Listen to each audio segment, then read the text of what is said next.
So, you want to get to Doomsday or Sum of All Fears fast. In this video, I'm going to go over 3 early game aggressive and defensive strategies that have helped me climb through the ranks.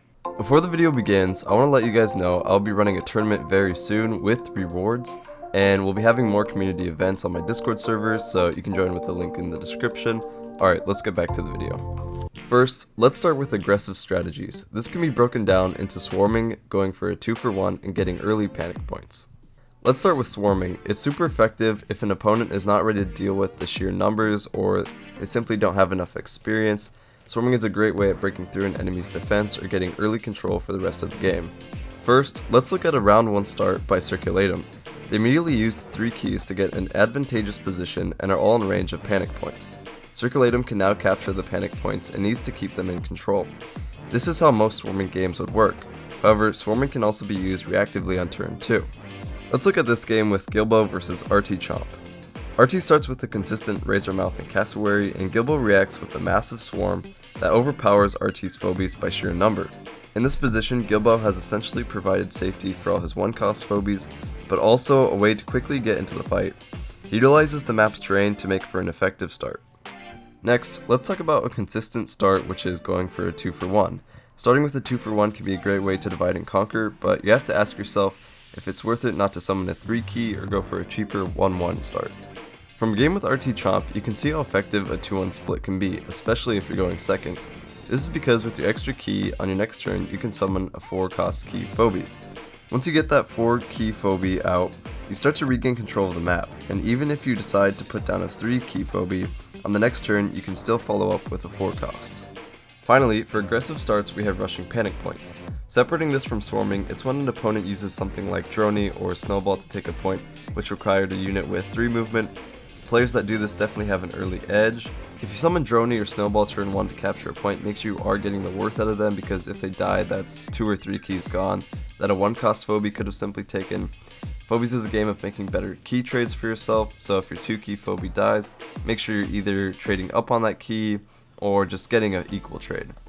So, if we look at this game with Cassius versus a Fossil more closely, it's interesting to see they both summon Snowball. However, if you're summoning either a 2 or 3 cost like Droney or Snowball to take a point, you need to use it effectively and just make sure the 3 keys don't go to waste. Because more than not, people will summon Snowball but end up losing their early edge because they were at a key loss.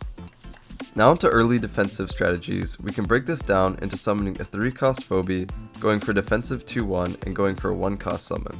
First, let's start with summoning a 3-cost Phobie. This can be very effective in summoning Jar Cannon to guard multiple points, or summoning a tank 3-cost unit to get it closer to an optimal position. Let's look at a game with player himself.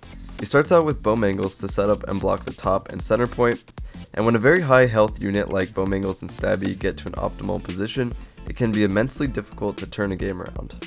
In summoning a 3-cost unit, I want to include summoning 4-cost units. Summoning 4-cost unit early allows for more opportunities and makes it even harder for an opponent to take back points.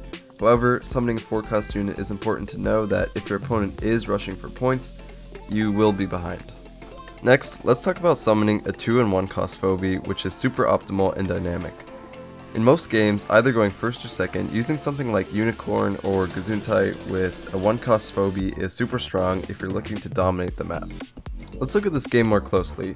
Here you can see I start off with Gesundheit and Cowbell. This is because, especially in this map but also other maps, Gesundheit can heavily prevent enemies from moving forward without consequences. Another good start to this map would be a 1-cost Phobie and Unicorn, but having such a high damage range 2-cost on the field challenges your opponent to take control back from the game. Finally, we have summoning a 1-cost Phobie. Now, I wouldn't really consider this aggressive or defensive, but out of the 2 options, I would definitely say it's defensive. So, going for a 1-cost summon can be a great way to react to what your opponent is doing on the next turn. I only recommend this if you're really starting first, but the 5 keys gives you so many options in your arsenal on just the next turn. So if we look at this game, on round 1 I only summoned Cowbell, and on round 2 my opponent summons Boom and Jar Cannon. So in response, because I know I can't take a point with my Cowbell, I summon an extremely tanky unit, Quagmire, because I know anything he summons will not even be close to doing enough damage to take it down. I also know when I take the point, my enemy will have to sacrifice something to take it back. So I know this video is kind of short, but wrapping this all up, I want to take a second to talk about my thoughts, Of course, I missed a few starts, especially for the big maps, but for about 80% of your games, I would say this is the bulk of the starts. So what am I going to be doing in my games? Well, I was never really a fan of aggressive strategies, and find myself going with a strong defense in most games. I also find that in higher ranks, swarming seems to get less and less viable, and I think this is because people just know how to play against it. As said before in previous videos, I'm not really a fan of swarming, but if it works for you, go ahead and use it. And let me know in the comments below or Discord if I should go more in depth on some starts or just talk about specific phobies, just let me know. That'll be it for the video. If you want to join my Discord, I will have a link in the description for it, and we'll be having events with tournaments and rewards soon. Take care, and I'll see you in the next one.